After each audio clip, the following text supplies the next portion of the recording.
Hermanos, antes de continuar el libro de los Hechos, donde ya nos hemos detenido por un poco más de un mes, estaba checando yo las fechas, un poco más de un mes. El día de hoy vamos a abordar un tema temático, sistemático, que como título es Nuestro culto a Dios, ¿ok? O nuestra reunión como iglesia, o ¿cómo es nuestra reunión como iglesia? Ese es el tema de hoy. Creo que vamos a aprender quizá algunas cosas, no sé si de repente les va a parecer como que no, pero bueno, vamos a abordar este tema y esperamos, amados hermanos, que podamos entender este tema y no solamente escucharlo, sino llevarlo a la práctica. Amén, para tratar de hacer cada vez mejores congregantes a la hora de reunirnos. Amén. Recordemos que hay iglesias que son bíblicas, hay otras que son más bíblicas y hay otras que no. Amén. Entonces lo que tratamos de hacer nosotros como iglesia es tratar de ser una iglesia bíblica. Amén, hermanos. Entonces es un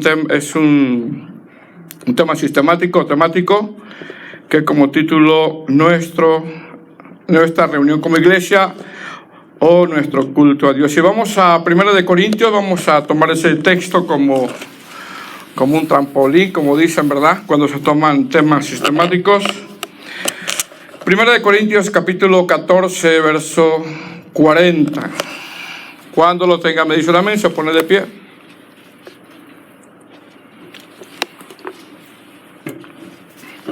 Primera de Corintios capítulo 14, verso 40. ¿Ya lo tiene? ¿Lo tiene?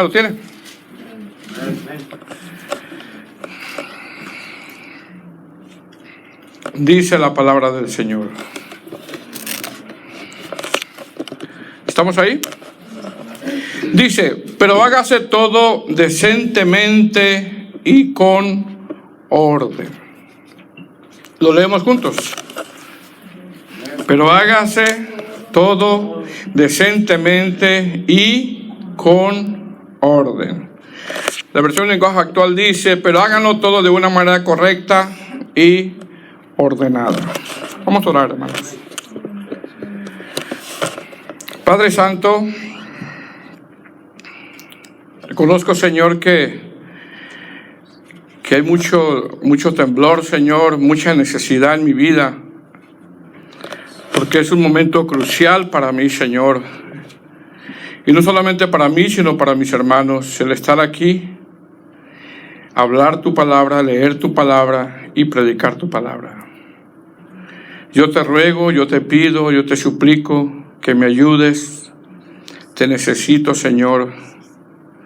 Reconozco que me siento débil y pido de tu auxilio. Ayúdanos, Señor, en el nombre de Jesús. Amén. Puede sentarse, hermano.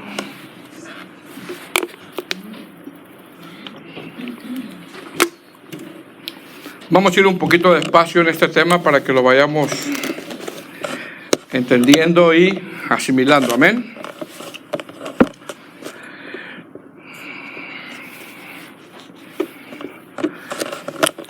Como dije anteriormente, amados hermanos, había estado yo chequeando el libro de los Hechos y ya tenemos más de un mes detenidos por temas variados que hemos venido dando, pero ya llevaba yo algunas semanas quizá o meses queriendo dar un tema o este tema en lo cual esperé la oportunidad de parte del Señor en poder abordarlo. Repito que como tema es ¿cómo es nuestra reunión como iglesia? Antes de comenzar, hermanos, o de comenzar a abordar este tema, quisiera que nos preguntáramos o que preguntáramos cuál es el propósito de abordar un tema que para algunos le pareciera algo sencillo, ¿no? Que es lo que venimos a hacer a la casa del Señor. Bueno, Número uno, el propósito es analizarnos en cómo estamos ministrando la iglesia del Señor. Eso sería bueno, ¿verdad? Analizarnos en cómo nosotros estamos ministrando la iglesia del Señor. Número dos, el propósito es que haya un orden, una disciplina en cuanto a las cosas que hacemos. Número tres, entender que aunque tratemos de ser una iglesia bíblica no perfecta, tratemos de hacer de una iglesia bíblica, no significa, hermanos, que no tengamos deficiencias, no significa eso. Las vamos a tener. ¿Cierto o no? También el propósito es que si nos estamos quedando cortos en algún área de la iglesia o necesitamos corregir algo, bueno, tomemos en cuenta lo que le dice el apóstol Pablo a Tito en Tito 1:5. Por esta causa te dejé en Creta para que corrigieses lo deficiencia. Es decir, cuando yo hablo de que estamos tratando de ser una iglesia bíblica, hermanos, no significa que nosotros no vamos a tener deficiencias, las vamos a tener como iglesia. Más sin embargo, el propósito es de que a través de la Escritura, hermanos, vayamos corrigiendo lo que esté deficiente dentro de la congregación. ¿Cómo es el tema, hermanos? ¿Ya se olvidó? ¿Cómo es nuestra reunión como iglesia? Amén. El texto con el que comenzamos, hermanos, que fue 1 Corintios capítulo 14, verso 40, el apóstol Pablo le está hablando a los corintios. En 1 Corintios 14, 40 dice, pero hágase todo decentemente y ¿en qué, hermanos? En orden. El contexto, fíjese bien, el contexto de este pasaje, hermanos, es que el apóstol Pablo está trayendo un orden sano a la iglesia de los corintios a la hora de reunirse, a la hora de la reunión del culto de adoración. Es decir, si nosotros analizamos los contextos de este versículo con el que empezamos, podemos ver nosotros claramente que el culto de adoración que se estaba dando en la iglesia de Corintio era un completo desorden. Si usted analiza ese verso, si usted retrocede en ese verso 40, el capítulo 14, el capítulo 13, el capítulo 12 y 11, todos los capítulos, podemos ver claramente que el culto de adoración que estaba dando la iglesia de los Corintios era un caos, hermano. Era un desorden. Pastor, ¿cómo sabe que las reuniones de la iglesia de los Corintios eran un completo caos? Bueno, la primera carta a los Corintios nos deja saber la vida de la iglesia. La primera carta a los Corintios nos deja saber qué hacían estos hermanos cuando se reunían a la hora de la adoración, tanto que el apóstol Pablo les dice también en esta carta, en 1 Corintios 14, 26, que hay pues, hermanos, cuando reunís, una pregunta retórica les hace, ¿qué hay? ¿Cómo están haciendo el culto de adoración a Dios? Ejemplo, en esta iglesia de Corintio, hermanos, ¿qué no había? Yo creo que si existiera todavía, usted diría, porque lo conozco, diría, yo ahí ni me paro. Sí, porque usted es de mucha sana doctrina y ¿cómo se va a parar ahí? Pero ¿sabe qué? El apóstol Pablo sí lo hizo. Ahora, no lo estoy mandando a una iglesia así, es una suposición nada más. Porque, ¿qué no había en la iglesia de Corintios, hermanos? ¿Qué no había? Había divisiones. ¿Eso no se da en la iglesia? Había preferencias unos con otros. En amistades. ¿Eso no se da en la iglesia? La unidad de la iglesia estaba fracturada, hermanos. Los cultos de adoración eran un completo desorden. Las hermanas en su vestimenta dejaban mucho que decir. Hacían prácticas dentro de la iglesia que no eran mandado por las escrituras. En fin, como dije anteriormente, los cultos de adoración en esta iglesia, hermano, era un caos. Basado en estos, amados hermanos, es precisamente lo que vamos a ver el día de hoy. Que vamos a ver cómo deben de ser nuestras reuniones cada vez de que venimos a un culto de adoración. Vamos a ver cómo debe de ser un culto a Dios. Y quizá usted ya lo sabe, hermano. Quizá para usted lo que hacemos en una reunión, para usted lo sabe como el ABC. Más sin embargo, no porque tratemos de ser una iglesia bíblica, no por eso no vamos a tener algunas deficiencias de las cuales tenemos que corregir. Porque seguramente sí las tenemos. Sí las tenemos. Y es necesario corregir algunas cosas. Entonces, el contexto del verso que leímos, vemos que esos cultos de adoración de los corintios era un caos, tanto que más adelante el apóstol Pablo les dice, o un poquito más atrás les dice, en 1 Corintios 14, 23, le dice a los hermanos: si ustedes actúan de esta manera, estoy parafraseando, y entran indoctos o incrédulos, van a decir ¿qué? ¿Que están qué? Locos. Eso es lo que van a decir, que están locos. Repito, ¿qué está haciendo el apóstol Pablo en esta carta?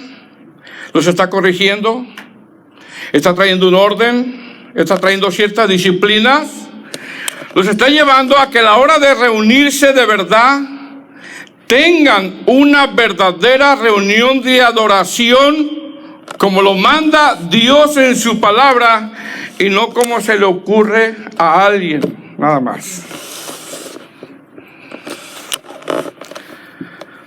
Amados hermanos, la Biblia, las Escrituras, la palabra de Dios nos dice cómo deben de ser nuestras reuniones. Nos dice cuál es el orden de un culto a Dios. Y la Biblia nos dice cómo deben de ser nuestras reuniones, ya que nosotros, teniendo una naturaleza caída, no podemos nosotros poner el cómo. Yo no lo puedo poner. Usted no lo puede poner. Es decir, aunque hemos sido redimidos por gracia, hermanos, nosotros no ponemos las formas de cómo debemos de acercarnos a Dios, sino que la forma de cómo debemos de acercarnos a Dios es a través de su palabra. Él nos dice cómo tenemos que venir vestidos. Él nos dice cómo debemos de hacer un culto a Dios, pero es Dios a través de su palabra. Recuerda Éxodo, cuando el Señor le da instrucciones a Moisés: y harás, y harás, y harás, y harás, y harás, y harás. Y eso no ha cambiado, hermano. Eso no ha cambiado. Amén. Ahora, a lo largo de la historia de la iglesia, hermanos, ha habido 3 etapas de cómo debe de ser la reunión. Número 1, la primera etapa fue la apostólica, la del libro de los Hechos. Ahí podemos ver claramente. Número 2, la segunda etapa fue la etapa de la Reforma, que también la están tomando del libro de los Hechos o de la palabra de Dios. Y número 3, la tercera etapa fue la etapa del puritanismo. Las 3 etapas que le nombré están basadas o se basan en las mismas escrituras. Pregunta: ¿cómo era la reunión de la etapa apostólica? Hechos 2:42. Vayan a Hechos 2:42. Hechos 2:42. ¿Cómo era la reunión en la etapa apostólica? Dice la palabra de Dios: y perseveraban en la doctrina de los apóstoles, en la comunión unos con otros, en el partimiento del pan y en las oraciones. Hermanos, ¿qué hacía la iglesia en sus reuniones en la etapa apostólica o en sus inicios? Perseveraban en la doctrina, perseveraban en la comunión unos con otros, perseveraban en el partimiento del pan, que es la cena del Señor, y perseveraban en la oración congregacional. Aquí está hablando de la oración congregacional. Mas sin embargo, aparte de que nosotros vemos que el inicio de la iglesia, esta iglesia perseveraba en estas 4 cosas que le nombré, la iglesia de los Hechos había entendido que algunas cosas que se hacían en el Antiguo Testamento aún las tenían que seguir haciendo ahora la iglesia, simplemente porque Dios así lo manda en su palabra. Ejemplo, en el Antiguo Testamento Moisés, Israel tenía un gobierno de ancianos, ¿cierto o no? Bueno, Números 11:16 dice: entonces Jehová dijo a Moisés, reúneme 70 varones ancianos. Bueno, la iglesia también adoptó ese mismo gobierno de ancianos. En la iglesia tiene que haber ancianos. En el Antiguo Testamento se mandaba que cuando se reunieran se hiciera la lectura de la palabra y la exposición de las escrituras del Antiguo Testamento. Nehemías 8:2 dice: y el sacerdote Esdras trajo la ley delante de la congregación. Y usted sigue leyendo, entendemos que le leyó la palabra. La iglesia también adoptó que en la reunión se hiciera una apertura y exponer las escrituras. Amén. En el Antiguo Testamento había reunión de oración para el pueblo de Israel. Isaías 56:7 dice: y yo los llevaré a mi santo monte y los recrearé en mi casa de, ¿qué, hermanos? Oración. La iglesia también adoptó que en la reunión se hicieran, ¿qué, hermanos? Oraciones. En el Antiguo Testamento, en la reunión se daban ofrendas. Podemos encontrar muchos textos de eso. La iglesia también adoptó que en la reunión, como parte de un culto a Dios, se dieran ofrendas. En el Antiguo Testamento, en la reunión, se alababa a Dios. El salmo con el que yo comencé. Alabar a Jehová en su santuario. La iglesia también adoptó que en la reunión se alabara a Dios. Efesios 5:19 dice: alabando entre vosotros con salmos, con himnos y cánticos espirituales, cantando y alabando al Señor en vuestros corazones. Entonces, así como vemos, amados hermanos, que en la etapa de la iglesia primitiva había un gobierno de ancianos, había apertura y exposición de la palabra, había oración congregacional, había comunión unos con otros, se levantaban ofrendas y había cantos de alabanza.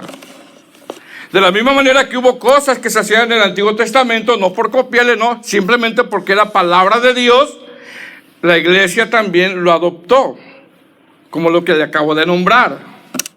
El gobierno de ancianos, levantar ofrendas, la exposición de la palabra y las aperturas. Amén, hermanos. ¿Sí vamos entendiendo? Ahora, la segunda etapa de cómo se hacían las reuniones es la etapa de la reforma. Los reformadores, hermanos, de la misma manera, cuando salieron de la iglesia tradicional, usted sabe, cuando yo hablo de la iglesia tradicional, usted sabe a quién me refiero, ¿verdad que sí? ¿Ok? Los reformadores dejaron de hacer algunas cosas que hacía la iglesia tradicional y comenzaron a hacer algunas cosas que hacía la iglesia primitiva, los reformadores, en la época de la reforma. Ejemplo, la iglesia primitiva se reunía los domingos, ¿cierto o no? Bueno, la iglesia de los reformadores se empezaron a reunir también los domingos. Hechos 27, en el primer día de la semana, reunidos con los discípulos para partir el pan, Pablo les enseñaba. 2, la iglesia primitiva en sus reuniones cantaban himnos y salmos al Señor. La iglesia de los reformadores en sus reuniones también cantaban himnos y salmos al Señor. Bueno, eso nosotros lo hacemos aquí también. ¿Por qué? Porque es bíblico, hermanos. 3, la iglesia primitiva en sus reuniones exponían la palabra de Dios. La iglesia de los reformadores en sus reuniones comenzaron a poner énfasis, fíjese bien, comenzaron a poner énfasis en que la centralidad de la reunión es la palabra de Dios, tanto que comenzaron a poner los púlpitos en medio, algo que la iglesia tradicional había hecho a un lado. Si usted mira esas catedrales, va a ver que los púlpitos están a un lado, están en las orillas. Bueno, los reformadores decidieron poner los púlpitos en el centro, dando a entender que la centralidad de la iglesia es ¿qué? La palabra de Dios. Número 4, la iglesia primitiva participaba en el partimiento del pan. La iglesia de los reformadores en sus reuniones también partían el pan, donde se cree que ellos lo hacían en cada reunión. Fíjese bien, en cada reunión. Ahora mire bien, aunque la iglesia de la Reforma con Lutero comenzaron a hacer muchas cosas que hacía la iglesia de los Hechos, algunas cosas que adoptó de la iglesia tradicional no las dejaron de hacer, como el bautismo de los niños. En la iglesia luterana bautizan niños. ¿Sí sabía eso, verdad? ¿O no sabía? Creen todavía en María, en la Mariología, creen en esos dogmas. Bueno, repito, aunque la iglesia de la Reforma con Lutero comenzaron a hacer muchas cosas que hacía la iglesia de los Hechos, algunas cosas que adoptó la iglesia tradicional no las dejaron de hacer, y eso pasó a la tercera etapa, que se le llama la etapa del puritanismo, donde el puritanismo dijeron: no es sano que estemos con sana conciencia participando de cosas que la iglesia de la Reforma hace. Repito, ya que ellos hacían cosas todavía de la iglesia tradicional. ¿Se me explica, hermano? Entonces, la tercera etapa, hermano, la tercera etapa fue precisamente esa, la etapa del puritanismo, que es donde nuestras liturgias, nuestro orden, de ahí viene todo, basado también en la misma palabra de Dios. Mire bien. El puritanismo, amados hermanos, después de la etapa de la Reforma, comenzó a llevar sus servicios de adoración regulando algunas cosas.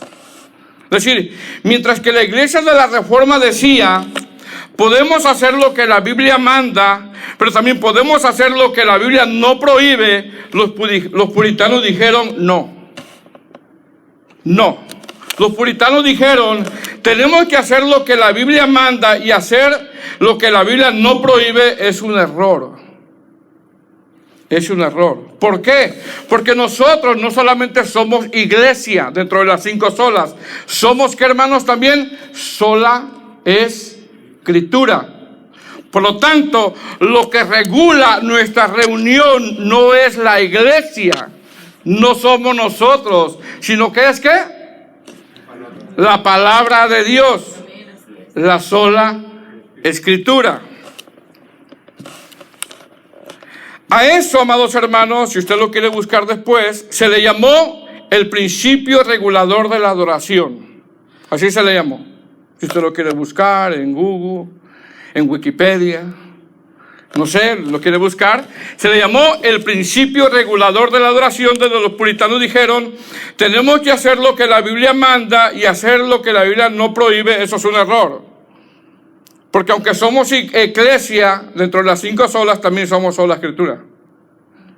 Es decir, desde ahí es como nosotros hacemos nuestros cultos a Dios, donde nosotros como iglesia entendemos que la iglesia no determina lo que se debe de hacer, sino que la escritura nos dice a nosotros cómo debemos celebrar nuestros cultos de adoración a Dios, ya que también somos solo escritura. Es la palabra de Dios la que nos dice a nosotros qué es lo que debemos de hacer. ¿Qué es el principio regulador de la adoración? El principio regulador de la adoración es la doctrina que establece que es Dios quien determina a través de su palabra cómo debemos de adorarle y no nosotros. Es Dios el que dice cómo. Es Dios a través de su palabra. Es decir, Dios a través de su palabra es quien dicta cómo debe de ser la reunión, y no nosotros inventando en agregar elementos que no están implícitamente revelados en la palabra del Señor. Es Dios. Tenemos una Biblia, y a ella es la que tenemos que acudir nosotros. Pregunta: ¿cuál fue el propósito de este principio regulador de adoración? Mira bien, el propósito es pasar por filtro. Escuche bien, el propósito es pasar por filtro a través de la palabra de Dios todo lo que se hace en una reunión. Todo lo que se hace en una reunión tiene que pasarse por filtro a través de la palabra del Señor. Ejemplo, El principio regulador de adoración expresa varios puntos. Número 1, ¿qué se debe de hacer en la reunión? Hermanos, la palabra de Dios nos dice claramente y nos regula qué debemos de hacer en una reunión y qué no debemos de hacer en una reunión. Mas, sin embargo, no todas las iglesias cristianas tienen el cuidado de hacer un servicio de verdad regulado por la palabra de Dios, ya que muchas veces los pastores o la membresía se ponen a inventar cosas. Ejemplo, en el culto de adoración dicen, vamos a ponerle esto y vamos a quitarle esto, porque esto es avivado y esto es aburrido. ¿Escuchado eso, verdad? Y muchas veces eso que están quitando o poniendo no está regulado por la palabra. Mire bien lo que le voy a decir, hermano. Si usted fuera un domingo a varias iglesias, no lo estoy mandando, ¿ok? Si usted fuera un domingo a varias iglesias, usted se daría cuenta que sus servicios son diferentes, tanto que muchos de ellos se parecen a la iglesia de Corintios, donde se hace de todo y no están reguladas por la misma palabra de Dios. Se hacen cosas que la Escritura no manda.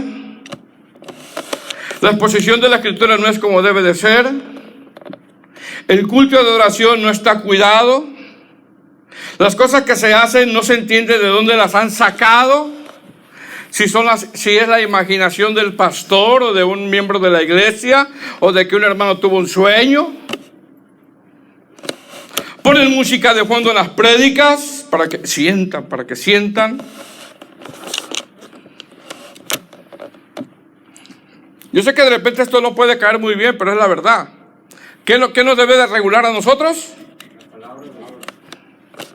Mas, sin embargo, la Biblia, a pesar de que hacen todo eso, la Biblia debe de regular nuestros cultos. Es decir, Dios es el que determina cómo nosotros nos debemos de acercarnos a Él y no nosotros. Ya que cuando caímos, hablando del pecado, el que puso la senda para acercarnos a Él no fuimos nosotros, sino que fue el Señor.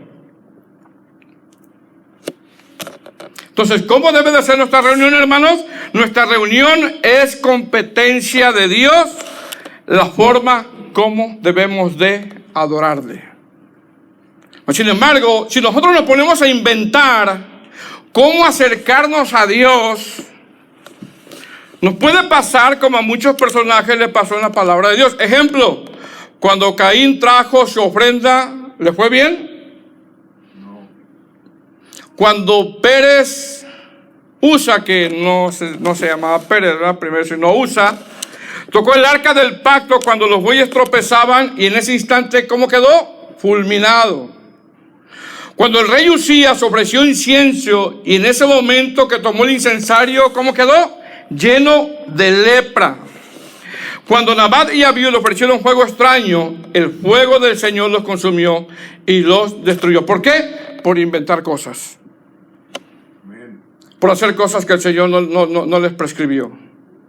Pero, sin embargo, hermanos, a pesar de que vemos ejemplos claros de cómo la Biblia nos enseña, nos regula cómo debe de ser nuestras reuniones, la iglesia en general se vuelve a inventar cosas que el Señor no prescribió. Y muchas veces nosotros hemos participado de ello. Porque usted no lo ve malo. Pero la pregunta es, ¿lo ha regulado la palabra de Dios? Amén, hermanos. Amén. Ejemplo. El movimiento pentecostal, que no tiene muchos años, que surgió junto con los pseudoapóstoles de estos días, ¿qué no hacen, hermano? El día del pastor, donde ya no es el día del pastor, donde ya no es, el día del Señor, ahora es el día del pastor. El día del niño, el día de la madre, el día del padre, aniversarios, traen payasos. Hermanos, es un culto a Dios. Es un culto a Dios. ¿Cuál es el principio regulador? Que la Escritura nos dice qué debemos de hacer y qué no debemos de hacer. ¿Cuál es el propósito de nuestra reunión? ¿Cuál es? Número 2, Cristo. Ese es el propósito. Nosotros nos reunimos aquí por Cristo y escuchar su palabra. Por lo tanto, si el propósito de la reunión es nuestro Dios, nuestro culto, fíjese bien, hermano, debe de estar enfocado ¿en quién? En Dios. Por lo tanto, escúcheme bien, hermano, por lo tanto, si el propósito de esta reunión es el Señor, es Cristo, es su palabra, los mensajes tienen que ser cristocéntricos. Tienen que ser cristocéntricos. Mire bien, mucha gente cree que el propósito de la reunión es que la gente salga desafiada. O voy porque me quiero llenar. Hermanos, el propósito de la reunión es Cristo. Yo sé que esto como que no lo podemos asimilar de repente o digerir, pero el propósito de nuestra reunión es Cristo.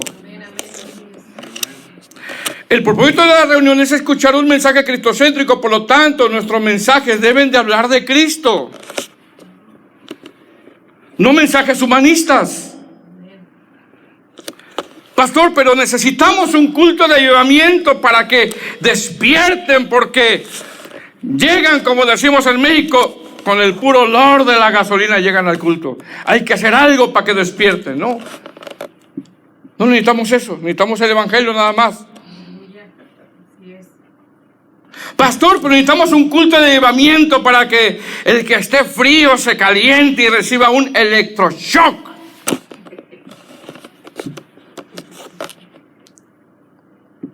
Pastor, necesitamos cultos avivados donde solo haya alabanza. Y después, según ellos, como no hubo un mover, le toca al pastor hacer un show tirando gente. Más sin embargo, hermano, a través de estas 3 etapas que le nombré, la centralidad de la iglesia siempre ha sido la palabra, siempre ha sido Cristo. La centralidad de la iglesia siempre ha sido que las escrituras enseñen reverencia.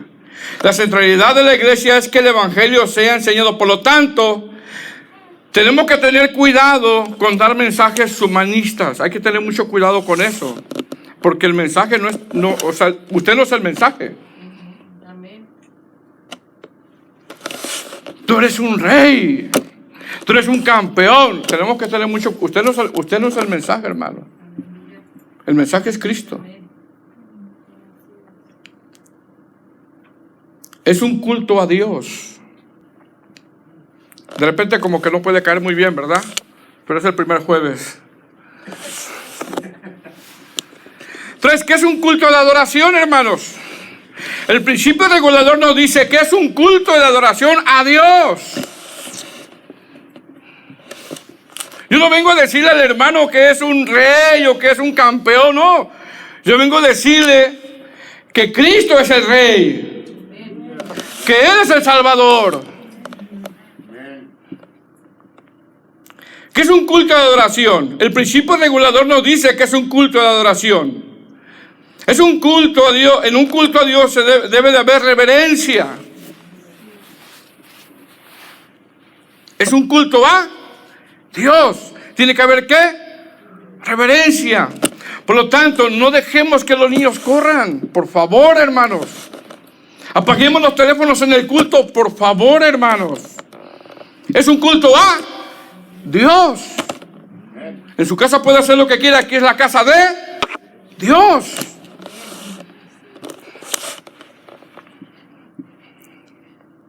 Cuando vengamos, dejemos que los que vienen a la hora oren, porque quizá usted ya oró a las 5 de la mañana, pero otros no. ¿Qué es un culto de adoración? Mire bien lo que es un culto de adoración. El propósito de un culto de adoración es hacer las mismas cosas en cada servicio que manda la palabra, que están formando nuestro carácter. Eso es. Ejemplo, hay una apertura, ¿cierto o no? ¿Qué es la apertura, hermanos? La apertura que hacemos es un llamado a adorar. No es una predicación la que vamos a dar. Hermanos, ¿qué es una apertura? La apertura es un llamado a adorar. La apertura es una porción bíblica que tiene el propósito de exaltar a Dios. La apertura es un llamado a adorar, donde ese llamado se exhorta a los hermanos a decirles: hermanos, venimos a adorar a Dios. Estamos reunidos para adorar a Dios porque es un culto a Dios. Pero sin embargo, en la apertura, en este lugar se hace lo contrario. Ejemplo, se ponen a predicar cuando ya hay un predicador. Se toman más de 20 minutos y en ocasiones más de 25 minutos en la apertura, donde no son llamados a predicar, sino es un llamado a que venimos a adorar a Dios. Dijéramos esto, por favor. ¿Usted sabe por qué yo no voy a los aniversarios? Pasa el pastor de la iglesia planetal y en vez del saludo se pone a predicar. Y pasa el otro y se pone a predicar. Y luego pasa el tercero y se pone a predicar. Y el pobre predica hasta la 1 de la mañana le entregan la parte. Eso no puede ser. ¿Sabe qué? Aquí pasa lo mismo a veces, con las aperturas. Pastor, pero yo voy a dar lo que me dé el Señor. Entonces, si alguien está en esa postura de que va a dar lo que dé el Señor, entonces yo le voy a decir, entonces yo voy a cantar 2 horas porque eso me da el Señor, a ver cómo le hago. Yo voy a cantar 2 horas. ¿Verdad que se va a enojar? ¿Verdad que me va a decir algo? Porque todo tiene su tiempo, hermanos.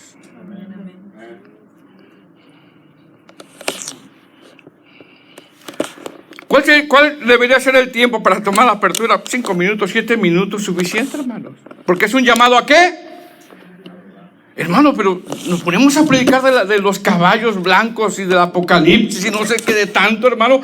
Cuando es un llamado a adorar, hermanos, venimos a hacer un culto a Dios para adorarle porque Él es digno. Es un llamado a adorar. ¿Por qué? Porque es una apertura. 2, ¿qué hacemos en un culto de adoración regulado por las Escrituras? Hay oración también, en un culto hay una apertura, hay oración. Sí, después de la apertura es la oración donde le damos gracias a Dios por el privilegio que nos da de poder adorar.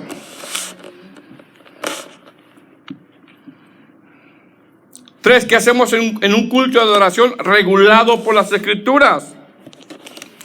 La adoración y la alabanza debe de ser corporativa, es decir, todos los que estamos aquí somos adoradores, todos.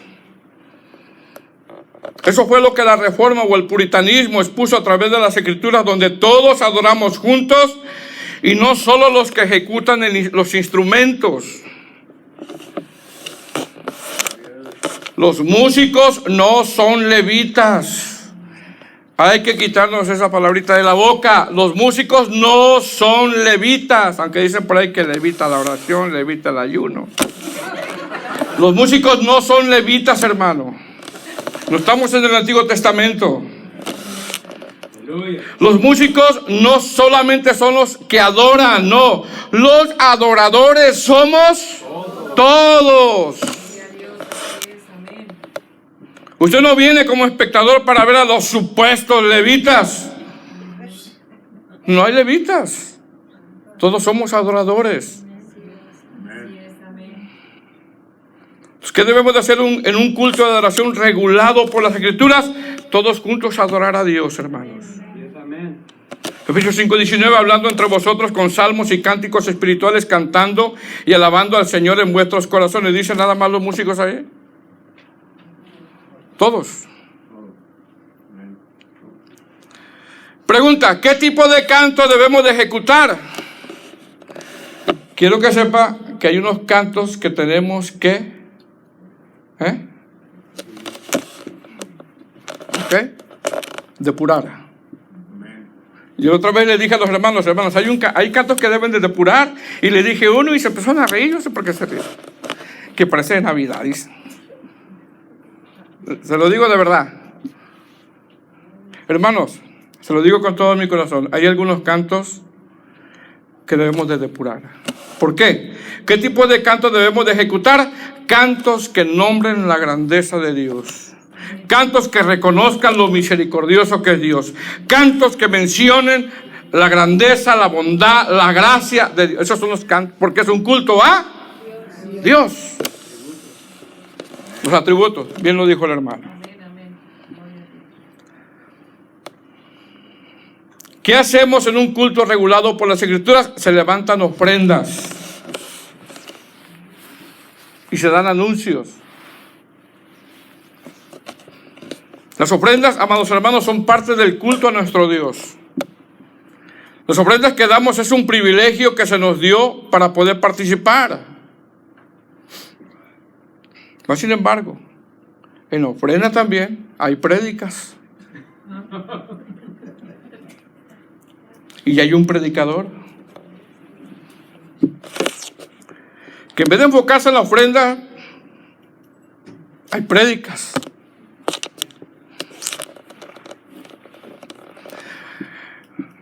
Como iglesia tenemos deficiencias, hermano. Mire bien, el dar es parte de nuestra adoración. Dar es adorar también. Ejemplo, 1 Timoteo 5:3, ofrenda para apoyar a las viudas. 1 Timoteo 5:18, ofrenda para los obreros de la iglesia. Filipenses 4, del 14 al 20, ofrenda para apoyar las misiones. Romanos 15:26, ofrenda para ayudar a los pobres. Y así yo le puedo dar muchos textos bíblicos. 5. ¿Qué hacemos en un culto a Dios regulado por las Escrituras? Se da la lectura bíblica y después se explica lo que se habló, que es la predicación o el sermón. Y hay un sermón y hay alguien que está destinado para predicar, que va a predicar, ¿qué? 40, 50, una hora. Esta persona ya oró, ya le pidió al Señor, y ese es el alimento que el Señor nos tiene para nosotros, la palabra de Dios. Colosenses 4:16 dice, cuando esta carta haya sido leída entre vosotros, hace que también se lea en la iglesia de las Laodicenses, y que la de la Odisea la leáis también vosotros. Históricamente, hermano, cuando se leían las cartas, se meditaban en ellas y las explicaban y luego las aplicaban, que es el mensaje. Ahora, todo esto que les he nombrado, hermano, es importante, pero todo esto que les he nombrado tiene su tiempo. Tiene su tiempo. Pero sin embargo, aunque todo es importante lo que le he nombrado, y no nos vamos a poner a inventar cosas, usted sabe que aquí no hacemos muchas cosas precisamente por eso, porque la Biblia nos regula qué hacer y qué no hacer. Una de las cosas más importantes dentro de una reunión es predicar el Evangelio. 2 Timoteo 4:2 dice que predique la palabra, que entres a tiempo y fuera de tiempo, redarguye, reprende, exhorta con toda paciencia y doctrina. Es decir, el mensaje de Cristo tiene que ser cristocéntrico, como dije anteriormente, y no humanista. Ya que el mensaje cristocéntrico es el medio que Dios usa para formar nuestro carácter. Un mensaje humanista jamás, escucha bien, jamás va a formar tu carácter, sino un mensaje cristocéntrico. La prédica debe de ser explicando los versos bíblicos, evitar anécdotas. El congregante tiene que venir predispuesto y tiene que tratar de no dormirse. Número 6. ¿Qué hacemos en un culto regulado por las Escrituras? Si hay cena del Señor, participar en la cena del Señor. Se cree que la cena del Señor en la iglesia de los Hechos se hacía en cada reunión. Después los reformadores la hicieron cada semana. Y bueno, ahí no vamos a quedar nosotros en juzgar, ¿verdad? Nosotros lo hacemos cada mes, pero se tiene que hacer, es algo que la iglesia tiene que hacer. 7. ¿Qué hacemos en un culto regulado por las Escrituras? Se ora por los enfermos. La iglesia de los Hechos oraba por los enfermos. Santiago 5:14. ¿Está alguno enfermo entre vosotros? Llame a los ancianos de la iglesia y oren por él, ungiéndole con aceite en el nombre del Señor. Se ora por los enfermos.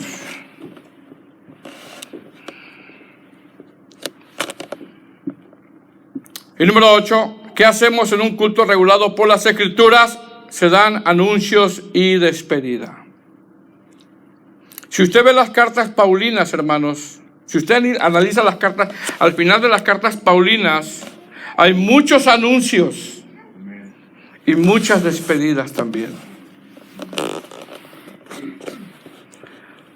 Así que, en un culto a Dios, hermanos, en la apertura se glorifica a Dios. En la oración se glorifica a Dios. En la adoración y alabanza se glorifica a Dios. En la ofrenda se glorifica a Dios. En el mensaje central de las Escrituras se glorifica a Dios. En la cena del Señor se glorifica a Dios. En la oración por los enfermos se glorifica a Dios. Y en la despedida y anuncios se glorifica a Dios.